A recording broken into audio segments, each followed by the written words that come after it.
আসসালামু আলাইকুম ভিউয়ার্স, কেমন আছেন সবাই? আলহামদুলিল্লাহ, আল্লাহ পাকের অশেষ রহমতে আর আপনাদের সবার দোয়া আর ভালোবাসায় আমি আর আমার পরিবারের সবাই ভালো আছি। আশা করব আপনারা যে যেখানে আছেন সবাই ভালো আর সুস্থ আছেন, এই প্রত্যাশা নিয়ে আমার ব্লগ শুরু করছি। আমি বাংলাদেশি ব্লগার। শুরু করার আগে আপনাদের সবার কাছে একটা অনুরোধ থাকবে, যারা আমার চ্যানেলে সাবস্ক্রাইব করেননি তারা প্লিজ আমার চ্যানেলটিকে সাবস্ক্রাইব করে দিবেন, পাশে থাকা ছোট্ট বেল আইকনটিও বাজিয়ে দিবেন। এতে করে আমার পরবর্তী ব্লগ পৌঁছে যাবে সহজেই আপনার মোবাইলে। এখন দুপুর বেলার কি রান্না করেছিলাম সেটা আপনাদের সঙ্গে একটু শেয়ার করছি। আসলে রান্নাটা আজকে আর শেয়ার করব না, তবে দুপুরে কি রান্না করেছিলাম, এই যে মশারির ডাল দিয়ে রান্না করেছিলাম সাজনা। এই সময় কিন্তু আসলে সাজনাটা খুব পাওয়া যাচ্ছে, আর সাজনা কিন্তু সবসময় থাকে না, বড় জোর 2 মাস থাকবে, এর চেয়ে বেশি দিন আর কিন্তু পাওয়া যায় না। আর সাজনা দিয়ে মশারির ডাল রান্না করলে কিন্তু খুবই টেস্ট হয় খেতে, আমার বাসায় তো সবাই খুবই পছন্দ করে। আর রান্না করেছিলাম শোল মাছ, অল্প পরিমাণে একটু সবজি দিয়েছিলাম আর শাক রান্না করেছিলাম। দুপুরে খাবার দাবারের পর এখন হচ্ছে বিকালবেলা, বাচ্চাদের জন্য আমি কিছু আঙ্গুর ধুয়ে দিচ্ছি, আর এখানে ভিনেগার পানি দিয়ে আমি ধুয়ে নিয়েছি। আসলে ফলের মধ্যে কিন্তু অনেক রকম কেমিক্যাল বা অনেক জীবাণু থাকে, সেজন্য ফলগুলোকে কিন্তু একটু ভিনেগার আর পানি মিশিয়ে যদি ভালো করে 15 মিনিটের মতো ভিজিয়ে রাখা যায়, তাহলে কিন্তু ফলের মধ্যে যে কেমিক্যালটা থাকে সেটা কিন্তু আর থাকে না। সেজন্য আমি 15 মিনিট ভিজিয়ে রেখেছি, তারপর এটা ভালো করে ধুয়ে বাচ্চাদের খেতে দেব। আর এখন হচ্ছে রাতের বেলা, আমি রাতের বেলায় আজকে রুটি বানাচ্ছি। আর আজকে না, প্রতিদিনই আর কি আমরা রাতের বেলায় রুটি খাই। সকালবেলা আসলে রুটি বানানো সম্ভব হয় না, সকালে ঘুম থেকে উঠতে বা বাচ্চার স্কুলের জন্য তাড়াহুড়া করতে হয়, সেজন্য সকালে আর রুটি বানানো সম্ভব হয় না। আর এই যে দেখতে পাচ্ছেন আমার 2 মেয়ে রুটি বানাচ্ছে, দেখেন ওরা কিভাবে কত সুখ, খাটের উপরে উঠে রুটি বানাচ্ছে আর টিভি দেখতেছে, আর আমি রান্না করতে হয় রান্না করে যেয়ে। তো যাই হোক, বাচ্চারা পড়া শেষ করে, বড় মেয়ের পড়া শেষ করে তারপরে ওই যে প্রতিদিন আমি যখন রুটি বানাবো তখন একটু হলেও রুটি ওদেরকে দিতে হবে। তারপরে ওরা এই যে এইভাবে বেলানি দিয়ে বানাচ্ছে, তো দেখেন কিভাবে বানায়, এটাই খেলা। তারপরে খেলতে খেলতে আসলে শিখে যাবে, আর অভ্যাস করুক, মেয়ে মানুষ আসলে এগুলো দিয়েই খেলে। প্রতিদিনই দিতে হবে, না দিলেই কান্না করবে, কিছুই করার নাই। তো দিলাম, বানাচ্ছে দেখেন, এই যে ছোট মেয়ে বানাচ্ছে, বড় মেয়ে, দুইজন একসাথে 2 বোনে বানাচ্ছে খাটের উপরে বসে। এর জন্য আসলে বাচ্চাদের ঘরে কিন্তু ময়লা হয় তাড়াতাড়ি, কোনো কিছু গুছিয়ে রাখলে গোছানো থাকে না, বিছানা চাদর 7 দিনও যায় না, ময়লা হয়ে যায়। আর এগুলো পরিষ্কারই আছে, ময়লা নেই। ফিরা বেলানি বানানোর পরে তারপরে আবার ধুয়ে রাখি।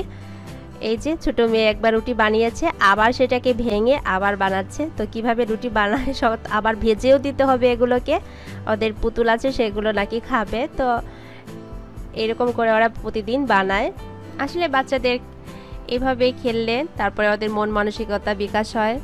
ওরা এই যে টিভি দেখতেছিল রাতের বেলায়, আর এই যে রুটি বানাচ্ছে। আবার এই যে এই তো রুটিগুলো ভাজার জন্য চলে এসেছে, আমি ভেজে দিচ্ছি, না ভেজে দিলে আবার কান্না করবে, সেজন্য ভেজে দিতেই হবে, কিছুই করার নেই। এই যে একটা বানিয়েছে 3 কোণা, আরেকটা বানিয়েছে গোল, তো হয়নি, যাক ভেজে দিই, প্রতিদিন এইগুলোই করতে হয় আমাকে রাতের বেলায়। তো ওদেরগুলো ভেজে দিয়ে তারপরে আমি রাতের জন্য রুটি বানিয়ে নিয়েছি, সেগুলো ভাজবো। তো অভ্যাস হয়ে গেছে, আমার ছোটো মেয়েও রাতের বেলায় রুটি খায়, ও ভাত খেতে চায় না। প্রতিদিন রাতের বেলায় রুটি না বানালে ভাত দিলে খেতেই চায় না, সেজন্য আমি প্রতিদিন রাতের বেলায় রুটি বানাই। সকালে আসলে সম্ভব হয় না, মেয়ের স্কুল থাকে, তাড়াহুড়ো থাকে, আর সকালবেলায় কিন্তু ঘুম থেকে উঠে বেশি কিছু করতেও ইচ্ছা করে না। রুটি খেলে কিন্তু সকালে বা বিকেলে স্বাস্থ্যের জন্য অনেক ভালো। আর এই যে রুটিগুলো একটু ফুলতেছে, একটু পুড়েও গেছে। এই যে আমি ওদেরকে ভেজে দিচ্ছি, দুইজনকে 2টা, ওরা তারপরে যাবে ওদের মেয়েদেরকে খাওয়ানোর জন্য।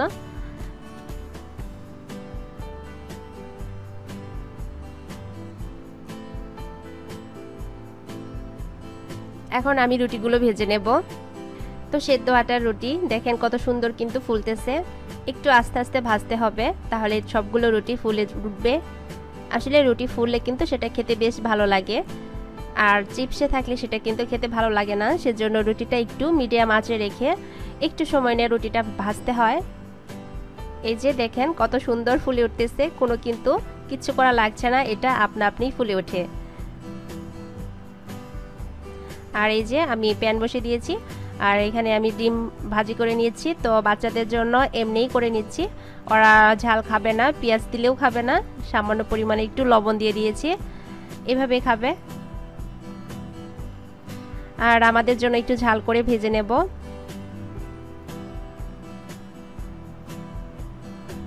তো আমি দুই চুলায় দুইটা বসিয়ে দিয়েছি, আসলে দুই চুলায় দিলে একটু তাড়াতাড়ি হয়ে যায়।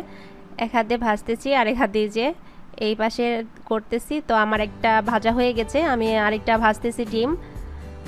এই তো এই যে একটা ভাজা হয়ে গেছে, আরেকটা ভেজে নেব।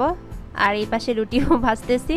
তো এক হাতে কিন্তু অনেক কাজ করতেছি আমি, এক হাতে রুটিও ভাজতেছি, আবার ডিমও ভাজতেছি, আবার কিন্তু আমি ভিডিও করতেছি। আসলে দুই হাত দিয়ে কিন্তু অনেক কাজ করা যায়। এই যে আমার প্রত্যেকটা রুটি কিন্তু সুন্দরভাবে ফুলে ওঠে, আর এগুলো খেতে বাচ্চারা বেশ পছন্দ করে, ফুলকো রুটি খেতে। এই যে এখন আমাদের জন্য ডিম ভাজি করতেছি। আমি এখানে পেঁয়াজ কাঁচামরিচ দিয়ে দিয়েছি, আসলে ঝাল না হলে আবার আমরা খেতে পারি না। তো বাচ্চারা তো ঝাল খেতে পারবে না, সেজন্য ওদের জন্য আলাদা করে ভেজে নিয়েছি। এখন আমাদের দুজনের জন্য ভাজতেছি। এই ছিল রাতের খাবার। তো রাত্রে বিশেষ কিছু আর কি খাওয়া হয় না, ভাত খাওয়া হয় না। তো আগে থেকে কন্ট্রোল করে খাওয়াটা কিন্তু স্বাস্থ্যের জন্য ভালো। ডিমটা ভাজা হয়ে গেলে ওর আব্বুকে খেতে দিয়ে বাচ্চাদের খাওয়াই দিতে হবে। বড় মেয়েকে খাওয়াতে হবে না, ও একাই হাত দিয়ে খেতে পারে। আর ছোট মেয়েকে ওকে খাওয়াই দিতে হবে, ও এখনও হাত দিয়ে খাওয়া শিখেনি। এই তো আমার ডিমটা ভাজা শেষ, এখন যাই ওদেরকে খাওয়ানোর জন্য। এই যে আমি ওদের খাবার দিয়ে দিয়েছি। বড় মেয়ে একাই খাচ্ছে, আর ছোট মেয়েকে যে খাওয়াই দিতে হবে। তো ওরা টিভি দেখছিল, কার্টুন দেখতেছিল আর খাচ্ছিল। এই যে ও রুটি খাবে, ও ভাত রাতের বেলা ভাত খেতে চায় না, তো খেয়ে অভ্যাস হয়ে গেছে। এখন থেকে অভ্যাস করলে এটাই সারা জীবন খাবে। তো ভালোই হয়েছে, রুটি খাক। আমরা রুটি খাই যেহেতু, আবার ভাত খেলে হয়তো আবার একটু ভাত রান্না করতে হতো, সে ঝামেলাটা নেই। আর এই যে এ তো মেরে টিভি দেখতেছে। আসলে বড় মেয়েটা একটু শান্ত, আর ছোটটা একটু চঞ্চল বেশি। ওই যে দেখেন না কেমন করতেছিল। তো সবাই দোয়া করবেন আমার মেয়েদের জন্য, ওরা যেন ভালো থাকে, সুস্থ থাকে, সেজন্য দোয়া করবেন সবাই। তো ছোটো মেয়ের খাওয়া হয়ে গেলে তারপরে আমি খেয়ে নেব। ছোটো মেয়েকে এখনও স্কুলে দেওয়া হয়নি, সামনের বছর দেবো ইনশাল্লাহ। সবাই দোয়া করবেন যেন স্কুলে যেতে চায়।